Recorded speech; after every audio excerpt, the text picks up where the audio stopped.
साली पूरी घरवाली। लालच किस हद तक आदमी पर हावी होता है, आइए देखते हैं। देख राधा, तुझे घर का सारा काम आता है, ये अच्छी बात है, लेकिन हमें ये नहीं पता था कि तू पढ़ी लिखी कम है और तेरी छोटी बहन की तो सरकारी नौकरी भी लग गई है। कैसी बात कर रही है माँ जी? सारी बात करके ही तो पापा ने शादी की थी। अब जब छोटी की सरकारी नौकरी लग गई है तो आप लोग ऐसी बात कर रहे हैं। ज्यादा बात मत करियो। हम लोगों को पता होता कि तेरी छोटी बहन की सरकारी नौकरी लगने वाली है तो तुझसे तो कभी शादी ना करवाते अपने होनहार बेटे की। अरे तो मुझ में क्या कमी है? वैसे भी आप लोगों ने तो उस वक्त कहा था कि आप लोगों को घरेलू लड़की चाहिए, तभी पति महेश आ जाता है। देख राधा, 100 की सीधी एक बात बता देता हूँ, तू जा और अपनी बहन को बोल कि उसे यहाँ रहकर अपनी कमाई हम लोगों को देनी होगी जब तक हमारे सारे कर्जे उतर नहीं जाते, नहीं तो तू अपना बोरिया बिस्तर बांध और निकल मायके। राधा पति की बात सुनकर हैरान रह जाती है। दिमाग है भी क्या आप लोगों के पास? क्या बोले जा रहे हैं? साली को घर पर रखेंगे? अरे मोहल्ला समाज क्या कहेगा?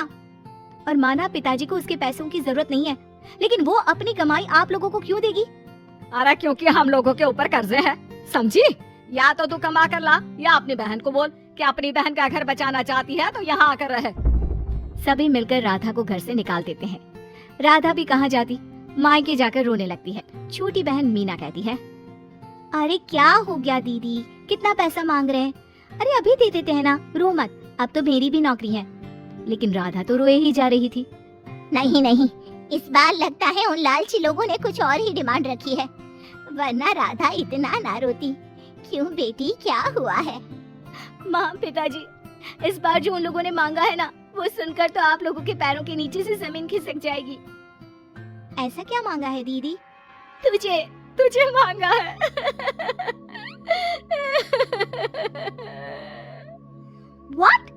What nonsense? दीदी क्या बोल रही हो, समझ रही हो?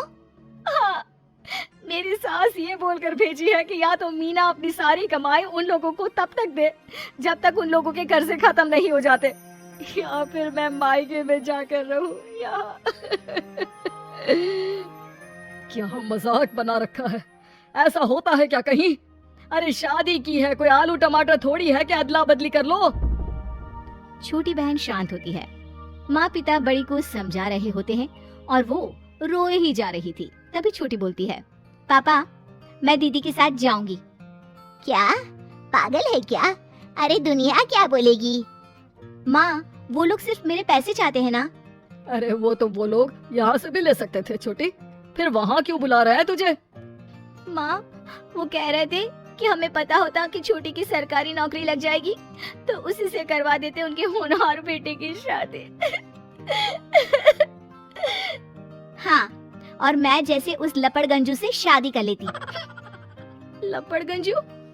अगर वो लपड़गंजू है तो मेरी शादी क्यों करवा दी? मैं नहीं जाने वाली वापस। अरे क्योंकि तू बेवकूफ है, तुझे जवाब देना नहीं आता। चल मेरे साथ। उन लोगों को लगता है ना साली पूरी घरवाली, तो अब देखिए साली का जलवा। और शादीशुदा बेटी को पिता भी कितना घर बिठाते। उसके ससुराल जाते हैं दोनों बेटियों के साथ। आइए आइए, ले आए अपनी कमाओ बेटी, ये अच्छा किया। समझदार आदमी की पहचान यही तो होती है। मुझसे बात करिए ना, मैं रहने आ रही हूँ इस घर में, तो मेरी कुछ शर्तें रहेंगी। अरे वाह जी वाह, बहन के ससुराल में भी शर्तें? अरे और क्या, आप लोगों को मेरे पैसे चाहिए, दीदी घर का काम करेगी, इतना सब मिल रहा है। वैसे आप तो जानती हैं, बाजार में बिना शर्तों के तो एक पॉलिसी भी नहीं मिलती है। बात तो ये सही बोल रही है, सरकारी नौकरी वाली लड़कियां ऐसा नहीं मिलती। हाँ हाँ ठीक है। अच्छा बोलो छोटी बहू, क्या शर्तें हैं तुम्हारी? मैं कोई काम नहीं करूँगी। कैसी बात कर रही हो छोटी बहू, तुम नौकरी करोगी, अरे लाखों कमाओगी कि घर का काम करोगी? घर के कामों के लिए है ना ये बड़ी। दूसरी शर्त, मुझसे कोई बदतमीजी से या ऊंची आवाज में बात नहीं करेगा। अरे कैसी बात कर रही हो तुम तो ख्वाबों की रानी हो। शट अप जीजा जी, साली से मजाक करना अलग बात है, लेकिन याद रहे साली बहन होती है बीवी की, और बीवी की बहन यानी आपकी बहन। माँ ये क्या बोल रही है? बहन अरे ना बेटा, मैं हूं ना, बात करती हूँ ना, रो मत बच्चा, रो मत। खैर, पिता दोनों बेटियों को छोड़कर चले जाते हैं। अगली सुबह अरे सरला, जल्दी से मेरा और तुम्हारी बहन का खाना पैक कर दो, हम लोग ऑफिस के लिए निकल रहे हैं। लेकिन सरला तो सोफे पर बैठकर टीवी देख रही होती है। देखो जी, मेरी बहन पैसे कमा रही है तो मैं क्यों काम करूं? याद है ना मम्मी जी क्या बोलती थी कि मेरा बेटा पैसा कमा रहा है, तब सारा काम मैं करती थी। अब मेरी बहन कमा रही है तो मैं भी काम नहीं करूंगी। हाँ। अरे साली साहिबा, चलिए ना, मैं आपको दफ्तर छोड़ देता हूँ, क्या रेपुटेशन बनेगी हमारी। हाँ हाँ जीजा जी, चलिए आज आपकी ये इच्छा भी पूरी कर देते हैं। छोटी के ऑफिस में। अरे ये कौन है? तेरे जीजा जी है ना? ये कैसे तुझे छोड़ने आ गए? अरे वो अब ना मेरे पास ही रहती है। सभी एक दूसरे की तरफ देखने लग जाते हैं। हाँ वो क्या है ना, दीदी तो पता है घरेलू महिला है, जीजा जी के कर्जे ज्यादा हैं और पढ़े लिखे इतने हैं नहीं कि कुछ अच्छी कमाई कर पाए, तो मेरी कमाई रखते हैं। बस जैसे ही इन लोगों का कर्जा खत्म हो जाएगा मैं अपने घर चली जाऊंगी। पास खड़े जीजा जी का मुंह बन जाता है। घर आकर, छोटी, तुम ये क्या बकवास कर रही थी? ये सबको बताने की क्या जरूरत थी? अरे जीजा जी, आप खुलेआम सबको ये कहे कि साली आजकल मेरे साथ रहती है तो लोग क्या सोचेंगे आप जानते हैं ना। अरे उससे कुछ मत बोलना बेटा, चल मेरे साथ, तुझे ना बाजार का डोसा खिलाती हूँ, चल चल चल।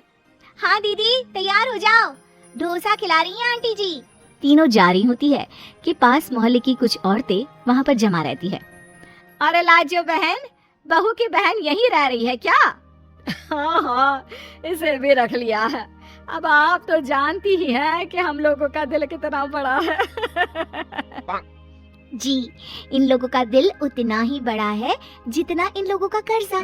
अब बेचारी बुढ़िया का बेटा लायक तो है नहीं और बहू की बहन की सरकारी नौकरी, तो ले आए घर अपने। इनका कर्जा अब मेरी कमाई से ही तो खत्म होगा ना। सबके सामने सास की भी बेइज्जती हो जाती है। घर आकर सास और बेटा दोनों छोटी पर बरस पड़ते हैं। बस, मैंने कहा था मुझ पर कोई नहीं चिल्लाएगा, मैं जा रही हूँ अब। अरे लेकिन, अरे जाने देना माँ, मुझे एक बात समझ में आ गई है, अगर हमें खुद पर विश्वास हो तो अपनी समस्याओं को हम खुद सुलझा सकते हैं, फिर हमें